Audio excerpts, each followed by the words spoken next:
Sir, ಈಗ ನಿನ್ನೆ ಬೆಂಗಳೂರಿನ ಕಸದ ಟೆಂಡರ್ ವಿಚಾರವಾಗಿ ನೀವು ಲೋಕಾಯುಕ್ತರಿಗೆ, ರಾಜ್ಯಪಾಲರಿಗೆ ಎಲ್ಲರಿಗೂ ಕೂಡ ದೂರನ್ನ ಕೊಟ್ರಿ. ಆದರೆ ಮುಖ್ಯಮಂತ್ರಿಗಳು ಆರೋಪ ಮಾಡ್ತಾ ಇರುವಂಥದ್ದು ಕಸದ ಮಾಫಿಯಾ ಗ್ಯಾಂಗ್ನ ಸದಸ್ಯರಾಗಿ ಲಿಂಕ್ ಇರುವಂತ ಕಾರಣಕ್ಕಾಗಿ ವಿಪಕ್ಷ ನಾಯಕರು ಮಾತಾಡ್ತಾ ಇದ್ದಾರೆ ಅನ್ನುವಂಥ ವಿಚಾರ. ತನಿಖೆಗೆ ಸಿದ್ಧ ಅನ್ನುವಂಥ ಮಾತನ್ನು ಕೂಡ ಡಿ ಕೆ ಶಿವಕುಮಾರ್ ಹೇಳಿರುವಂಥದ್ದು. ನೋಡಿ, ತನಿಖೆಗೆ ಸಿದ್ಧ ಅಂತ ಹೇಳಲಿ ಅವರು, ಅದು ಸರಿ ಇದೆ. ಉಳಿದದ್ದು ಏಜೆಂಟ್ಗಳಾಗಿ ಅವರ ಮಾಫಿಯಾ ಏಜೆಂಟ್ ಅನ್ನೋದಿದೆಯಲ್ಲ, ಇದು ಬಾಲಿಶ ಹೇಳಿಕೆ.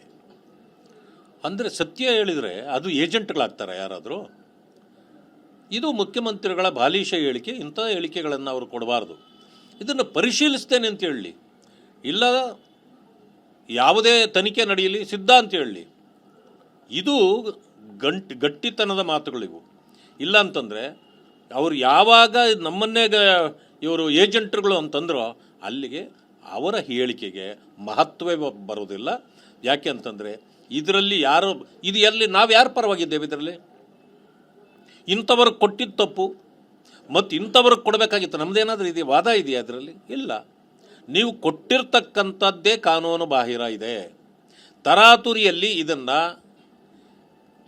ಒಂದು ಕಂಪನಿಗೆ ಕೊಟ್ಟಿದ್ದೀರಿ, ರಾಮ್ಕಿ ಅನ್ನೋರಿಗೆ ಕೊಟ್ಟರು. ನೀವು 2 ವರ್ಷ 3 ವರ್ಷ ಕೊಟ್ಟಿಲ್ಲ. ನಿಮ್ಮ ಅವಧಿ ಇರೋದು 2 ವರ್ಷ. 30 ವರ್ಷಕ್ಕೆ ನೀವು ಕಾಂಟ್ರಾಕ್ಟನ್ನು ಕೊಡಲಿಕ್ಕೆ ನಿಮಗೇನು ಅಧಿಕಾರ ಇದೆ? ಯಾರು ನಿಮ್ಗೆ ಅಧಿಕಾರ ಕೊಟ್ಟರು? This is a day to day affairs.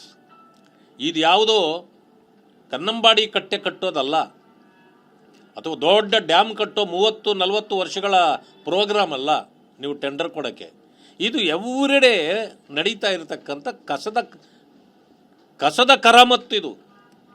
ಇದು ಹೇಗಿದೆ ಅಂತಂದರೆ ರಾಹುಲ್ ಗಾಂಧಿ ಅವರು ಹೇಳ್ತಿದ್ರಲ್ಲ, ಆಲು ದಾಲೋ ಸೋನಾ ನಿಕಾಲೋ ಅನ್ನೋಂಗೆ, ಈಗೀಗ ಗಾರ್ಬೇಜ್ ದಾಲೋ ಸೋನಾ ನಿಕಾಲೋ ಪೈಸೆ ನಿಕಾಲೋ ಅಂತಾಗಿದೆ. ಇದರಿಂದ ಜನ ಕೇಳ್ತಾರೆ. ಬೆಂಗಳೂರಿನ ಜನರ ರಕ್ತ ಹೀರಬೇಡಿ. ಈಗ ನೀವು ಹೋಗ್ರಿ ಚುನಾವಣೆಗೆ, ನಿಮಗೆ ಹೆಂಗೆ ಬುದ್ಧಿ ಕಲಿಸ್ತಾರೆ ಅಂತ ನಿಮಗೆ ಗೊತ್ತಾಗುತ್ತೆ. ನೀವು ಈ ಜನರ ಸಮಸ್ಯೆ ಪರಿಹಾರ ಮಾಡೋದ್ರ ಬದಲು ಈಗಾಗಲೇ ಬಿದ್ದ ಕಸ ಹೇಗೆ ಇಲ್ಲಿಂದ ತೆಗೀಬೇಕು ಅನ್ನೋದ್ರ ಬದಲು ಅದನ್ನು ಬಿಟ್ಟು ಇದರಲ್ಲಿ ಕಸ ಬಿದ್ದಿದ್ದಕ್ಕೆ ದುಡ್ಡು ಹೆಂಗೆ ಮಾಡಬೇಕು ಅನ್ನೋದನ್ನು ಯೋಚನೆ ಮಾಡಬಾರ್ದು. ಮುಖ್ಯಮಂತ್ರಿಗಳು ಇದನ್ನು ಯಾರೇ ಹೇಳಿದಾಗ ಅದು ಸಲಹೆ ಅಂತ ಭಾವಿಸಿ ಅದನ್ನು ಕೂಲಂಕುಷ ಪರಿಶೀಲನೆ ಮಾಡೋದನ್ನು ಕಲಿಬೇಕು. ಅದನ್ನು ಬಿಟ್ಟು ನೀವೇ ಮಂತ್ರಿ ಇದ್ರಿ, ನಿಮ್ಮ ಕಾಲದಲ್ಲೇ ಇದೆಲ್ಲವೂ ನಡೆದಿದೆ. ಈಗ ತರಾತುರಿಯಲ್ಲಿ ನೀವು ಯಾಕೆ ಅಡಿಷನಲ್ ಸಬ್ಜೆಕ್ಟ್ ಆಗಿ 22ನೇ ತಾರೀಕು ಮೇ ತಿಂಗಳಲ್ಲಿ ಮುಖ್ಯಮಂತ್ರಿಗಳು ರಾಜೀನಾಮೆ ಕೊಡೋ ಸಂದರ್ಭದಲ್ಲಿ ಯಾಕೆ ಅದನ್ನು ಅಡಿಷನಲ್ ಸಬ್ಜೆಕ್ಟ್ ತಂದ್ರಿ? ನಿಮಗೆ ಧೈರ್ಯ ಇರಲಿಲ್ವಾ ಈಗ ತರಲಿಕ್ಕೆ?